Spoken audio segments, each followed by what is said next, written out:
Йодтың емдік күші. Онымен аяқтың табандарын қашан сүрту керек? Йодпен жараларды дезинфекциялауды бәрі естіген. Бірақ 0 бұл химиялық элемент ауруларды емдей ала ма? Осындай сұраққа жауап тапқанда, сіз өзіңізді бірнеше аурулардан қорғауға болатынын білесіз. Бейне мазмұнды соңына дейін көріңіз, біз йодтың қай ауруларды жеңуге көмектесетінін ғана емес, оны тек жергілікті қолданумен қалай жеткізуге болатынын да айтып береміз. Йодтың маңызы. Йод біздің ағзамыздың қалыпты жұмыс істеуі үшін қажет заттар тізіміне кіреді.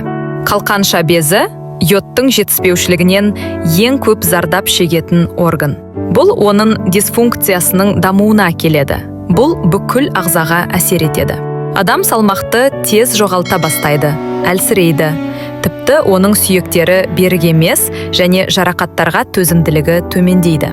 Қалқанша безінің дисфункциясының алдын алу үшін рационда йодтың жеткілікті мөлшері болуы керек.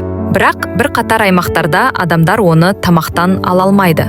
Сондықтан бүгінде көптеген елдер йодталған тұзды қолдануға көшуде. Бұл қоспаның көмегімен йод жетіспеушілігін жеңу оңай және байқалмай өтеді. Жоғарыда айтылғандар ресми медицинаның көзқарасымен йодтың біздің ағзамыздағы рөлі туралы. Бірақ оның денсаулыққа тигізетін оң әсері осыған шектелмейді. Кейінгі бөлімде йодтың халық медицинасындағы маңызын біле аласыз. Қолданылуы халықтық медицинеде. Адамдар ертеден бері йодтың антисептикалық қасиеттерінен басқа, ол дененің беткі бөлігін жылытып, капиллярлардағы қан айналымын жақсартатынын байқаған. Бұл қасиет бірнеше ауруларды емдеуде қолданылды. Біріншіден, суық тию. Йодты аяққа жағу, оларды ыстық сумен булау үшін жақсы балама. Тек йодты дұрыс жағуды білу керек. Әйтпесе теріні күйдіруі мүмкін. Бірақ біз осы туралы кейінірек айтып береміз. Екіншіден, бұл химиялық элемент ісіктермен күресуге көмектеседі.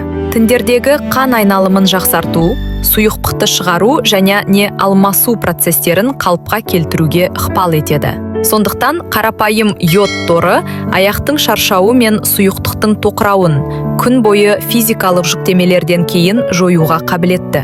Ежелгі Қытай медицинасы адамның ағзасын бір тұтас жүйе ретінде қарастырды. Сонымен барлық аурулардың себебі ретінде қытайлық емшілер энергияның жоғалуы немесе қан айналымының бұзылуын санаған. Бұл процестерді басқару үшін Қытай медицинасында дененің әр түрлі бөліктерінде орналасқан арнайы нүктелерге әсер ету ұсынылады.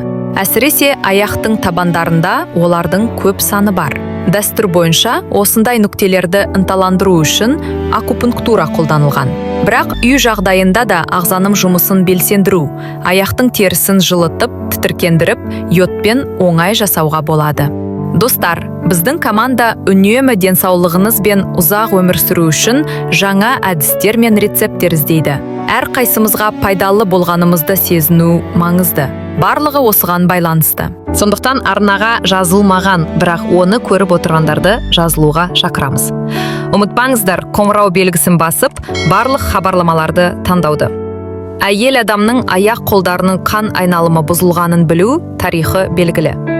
Дәрігерлер осындай жағдайларда қан айналымын жақсартатын препараттарды тағайындайды, бірақ олардың көпшілігі жанама әсерлерге ие. Оларға көнгісі келмеген әйел адам аяқтарына йод торын жасай бастады. Нәтиже керемет болды. Мәселе бірнеше апта ішінде шешілді. Сонымен қатар бүкіл дененің қанмен жабдықталуы жақсарды, тек аяқтар ғана емес. Йодты қалай дұрыс жағуға болады? Йодты жергілікті қолданған кезде артық алмау маңызды. Үлкен тері учаскелерін толығымен жабу химиялық күйікке әкелуі мүмкін. Сондықтан йодты тормен жағу керек, толық қабатпен емес. Торды жағудың ең жақсы орны табандар. Бұл аяқтардың табандарын ынталандыру арқылы ағзаның жылыту процесін тезірек бастауға мүмкіндік береді. Тордың көлемі 1-1 сантиметр болу керек. Ұсақ жасуша тым көп жанып кетуі мүмкін, ал үлкені жеткіліксіз тиімді болады. Осы қарапайым процедураны түнде аптасына 3-4 рет жасау керек. Сонда бірнеше апта ішінде сіз ісіктерден, аяқтардың қанмен қамтамасыз етілуімен шаршауынан құтыла аласыз. Мұндай емдеу әдісін сынап көрдіңіз бе? Осы туралы пікірлеріңізді бөлісіңіз. Бұл бейне мазмұнды жібергенде ойларыңызды бізге жазып беріңіз.